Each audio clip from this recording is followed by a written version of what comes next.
Hello, welcome to today's live. Let's talk about the basics of health. So, I know how complicated health is made to be. Supplements and different diets and so many different variables, different types of therapies. There's a lot.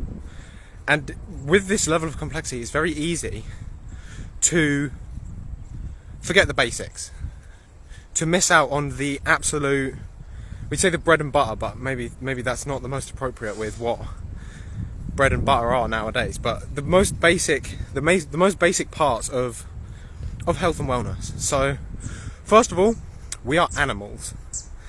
Let's look at, even now in our modern day, what do animals do?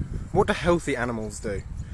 Do they spend all of the waking day, so all of the time the sun is up, inside, sitting at a desk, doing some computer office job? Or are they out under the sun? They're under the sun. We should be outside under the sun. What are they doing at night that we might not be doing? Well, I know this is almost laughable, but it's true. What are they doing at night? Well, they're sleeping. And if we're not doing that, that's such a basic thing that we're missing. You're supposed to sleep at night. We're supposed to sleep in a rhythm, in a circadian rhythm. If you're missing that foundational, fundamental piece, you're so out of tune with nature. Health isn't something we have to reinvent. It's not something that we have to find or reach, or some new breakthrough that we have to get to. We've already had health. Look, like our human ancestors have passed on their genes for millions and billions of years. It's not complicated. We've made it so complicated. You have to get back to the absolute basics, the fundamentals. So, first step, you're an animal. You're a mammal. What are mammals doing? What are mammals doing in their lives? Well, during the day, they're out in the sun. What are they doing at night? They're sleeping in their circadian rhythm. If you're outside, and I know birds aren't mammals, but we're going to use this as an example. If you're outside and you can hear birds chirping, you might be able to hear them here, then there's a good likelihood that you should be awake at that time. So, as the sun is rising, the birds come out and they're chirping, you should probably be awake. And when it gets to night time, as the birds stop chirping, they chirp quite late. Right now they chirp till 8, 9, maybe 9:30. Once it gets past that, you don't hear birds anymore. That means you should probably be doing exactly what they're doing. Get cuddled up inside your nest. Get all warm and cozy and go to bed. Go to sleep. It's so uncomplicated, but it's such a basic thing that we miss. With the advent of artificial lights and computer screens and mobile phones and always being connected to everybody at every second of every day. Don't forget the basics. Go to bed when it's dark. Very simple. And then, again, let's look at animals. This one's a bit harder, because there's going to be some debate and some controversy here. But what should we be eating? We should probably be eating what our ancestors ate. So let's go back. You don't even have to go back that far. Even if you go back to like the 1800s, you're going to get a pretty good idea of what you should be eating. But let's go back further than that. Let's go back 500 years. Let's go back to the 1500s. So this is before refrigeration. This is before freezing. This is before electricity. Emily says, "Good morning, my friend. We're on the same wave today. I was just writing about us as nature, and nature-led healing. Be savagely simple." Yes, I love it, Emily.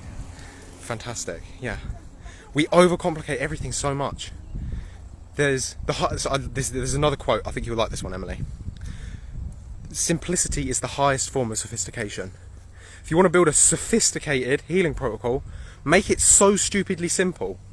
That's what sophistication is. It's not supposed to be hard. It's not supposed to be complex. It's not supposed to be difficult. It's supposed to be allowing. It's supposed to be very easy and gentle. I love your quote though.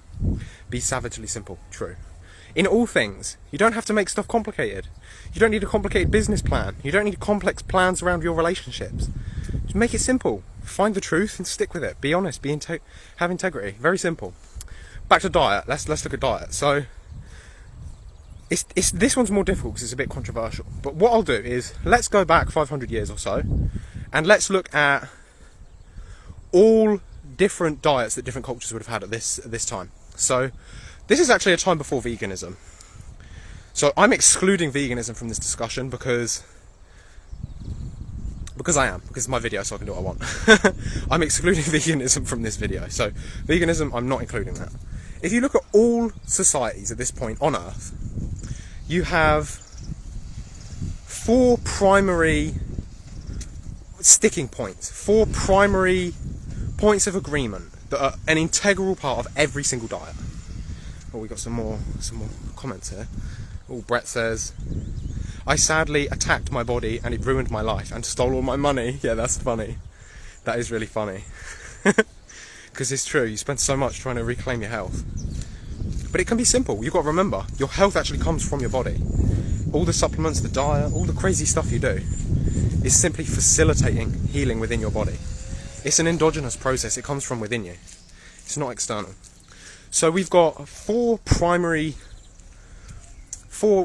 key themes. And it doesn't have to be specific, but these are 4 things that every single culture, every single society on planet Earth 500 years ago had in their diet. So if you're going to take anything away from the knowledge that our ancestors had, we get stuck in such an ego trip. Like, oh, we've got electricity, we've got all of this modern medicine, we're so advanced. How did all of these people live in mud huts and in such poverty? And I mean, yeah, there was poverty, true, but they weren't trying to overcomplicate things. Things were simple, and the simple things worked. They were in tune with nature. They had herbs. They were able to do this. Okay, 4 common themes. So the first is that they would have some form of cooked food in the diet. The second is that they would have some kind of raw food in the diet. Now I know you're thinking, wow, this is complicated. No, it's very simple. The third is that they would have some kind of organ meat in their diet somewhere. So most cultures would basically eat nose to tail, which means when they would eat an animal, they would eat every single part of it. They would eat the liver, they would eat the heart, they would eat the feet, the trotters. They would eat every single part of the animal. Nothing went to waste. And this is because there was some level of scarcity. So again, we were talking poverty. But these organ meats, they had other valuable nourishing substances. So in Portugal here, I joke with Joanna, and it's a harmless joke, so don't get offended, but I say that Portugal is a third world country compared to the United Kingdom. And I'm joking, it's not. It's lovely, I love it here. It's so much more advanced than England in many ways. And one of these ways is, they're so much closer to their food. Like, if you get fast food here, fast food is like a rotisserie cooked chicken. It's like, I mean, yeah, they have McDonald's, yeah, they have other things, but like traditionally, like fast food is like roast potatoes and grilled cod or rotisserie cooked chicken. Like, it's so close to nature. It's so original, and it's so much better. It's so much tastier. It's so much a better way to do it. And they eat all of the organ meats in the supermarket. You can buy chicken hearts, you can buy beef liver, you can buy pig liver, you can buy chicken feet.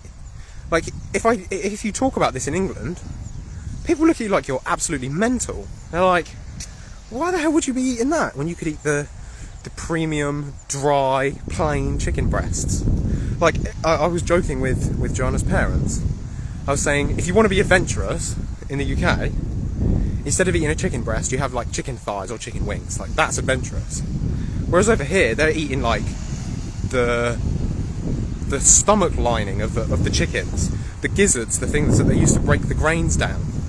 They eat the feet, the liver, the heart, all of the internal organs. Like, that's adventurous. I had octopus the other day, and it's like, my palate isn't ready for that. It's so complex, it's so advanced. There's a gelatinousness to it. It's cartilagey. It's so much more complex. There's such a more complex array of nutrients in it. It's completely different. It's completely different food. So whatever culture you were from, even if we go back in England 500 years ago, they would eat these things. Cod liver oil, the whole fish, anchovies whole, sardines whole. That includes the head, that includes the eyes, that includes the brain, that includes the digestive system. So nose to tail. So that's also a common theme in all of these different ancestral diets. And finally, there would be fermented foods of some kind. So this was twofold. This was firstly because food was scarce in those days. We didn't have refrigeration, and you would have like a harvest in, say, like, I'm honestly, I'm not that close to nature. I'd say the harvest is usually September sort of time, September, October, and you have harvest festival and everything. And everything that you couldn't eat, if you didn't preserve it in some way, would go to waste. And like, what is the point in that? And then you have nothing to survive on over the winter. So they would preserve these things, they would ferment them. And it's so easy. All you do is get the vegetables, put them in salty water. Like, that is it. That's how you ferment stuff. And every different culture would have something like this. They would have the vegetable medley, which is like onions, carrots, cabbage. In Germany, you've got sauerkraut. In the eastern countries, you've got natto, you've got tempeh, you've got soy. And this is real soy sauce. So soy sauce, when it's properly fermented, is called shoyu. It's an artisan, it's fermented soy, and it's not dangerous like modern soy products like soy milks and these like soy patties and these artificial meat replacements. Because these kind of products are taken and they're not processed properly, they're just refined and made into this sort of like Franken product. Whereas these cultures, they had a wisdom that we've lost. And this is what I'm saying, health isn't something you have to discover. It's something that you have to have the humility to go back and say, oh, they already figured it out. We just have to go back there and accept that it's already been figured out. So they would prepare this soy in such a way where it would be fermented in a process, and these organisms that are present in this fermentation process would break down these harmful compounds. So soy is a potent estrogen. It's a phytoestrogen. So that word phyto means it's like from plants. So you can think like phytic acid is from plants. You've got it's a plant. So it's plant oriented. It's a plant oriented word. So you've got phytoestrogen, which means it's an estrogen based molecule. So it's a molecule that inside your body behaves like estrogen. So it has a mimicking ability. It mimics estrogen in your body. So if you eat soy that isn't processed properly, so this is soy milk, this is the soy like protein products, this is the soy, anything soy that's modern and isn't fermented has these soy compounds in it that act like estrogen in your body. And this is bad, this is very harmful. But when it's prepared properly, when it's fermented into artisan shoyu, these compounds are broken down, so it's way lower in phytoestrogens, and it's got this very lovely flavour. It's very enriched. It's very, I mean, there's salt in there. Obviously, it's fermented, so there's salt in it, but it's different. It's not got table salt in there. They use real salt. Table salt didn't exist when they used to make shoyu originally. It just didn't exist. We didn't have the ability to refine things like that. And the truth is, table salt isn't designed for eating. It's designed to be used in machining processes. It's designed to be used in things like detergents and like dishwashers, for example. You put those salt tablets in your dishwasher. That's what table salt is for. You're not supposed to eat table salt. You're supposed to eat natural salts, and they knew that. And even if they didn't have any alternatives. You would go and you would make sea salt from the sea. You would dig up rocks and you'd get Himalayan salt. Like, that's what people would eat because they didn't have the ability to refine it. But there was a wisdom to that.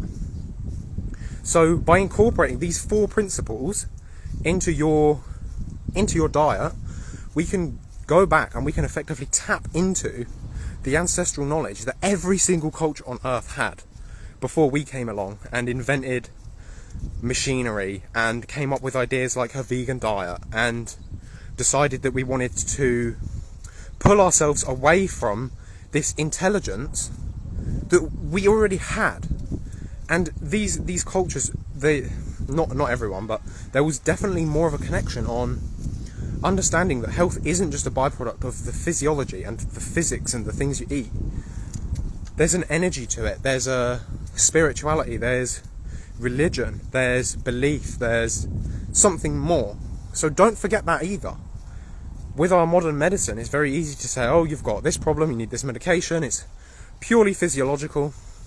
I'm I'm at a point now where I strongly believe that there is not a single thing, not a single physiological symptom that you can have that doesn't have its roots, or it doesn't connect in some way to some kind of metaphysical, emotional, or energetic problem too. So don't forget that. All of these things are connected. Something else that I think is worth noting is, play this as an example. We're so disconnected from our diet. I want you, wherever you are, to go outside, walk around and figure out that if supermarkets didn't exist, what would you be eating for dinner tonight? What would you be eating for dinner tonight? Go and have a look. See what you can find locally. And I don't mean like go to local shops. I mean look around in the fields, what you would have been eating. So we are so disconnected from what we used to eat. People in the northern and southern hemispheres near the poles eating mangoes and papayas that have been shipped from the equator. I'm not saying it's necessarily bad, but it's so far removed from what we used to eat. So get back to your roots. Don't make it complicated. Look around, see what you can eat. Incorporate these 4 things: cooked food, raw food, organ meats, nose to tail, and fermented food of some sort. Every ancestral culture used to do this 500 years ago. If you think you can get away with not doing it now, you're disconnected from your roots. You don't understand the intelligence and the wisdom that these societies before us had. Go back, humble yourself, understand that these people had things figured out that we don't have figured out now. They have a wisdom that we don't tap into. And healing is simple. It's not complicated. Just go back and figure out how people have done it before. It's nothing new. We don't need to reinvent the wheel.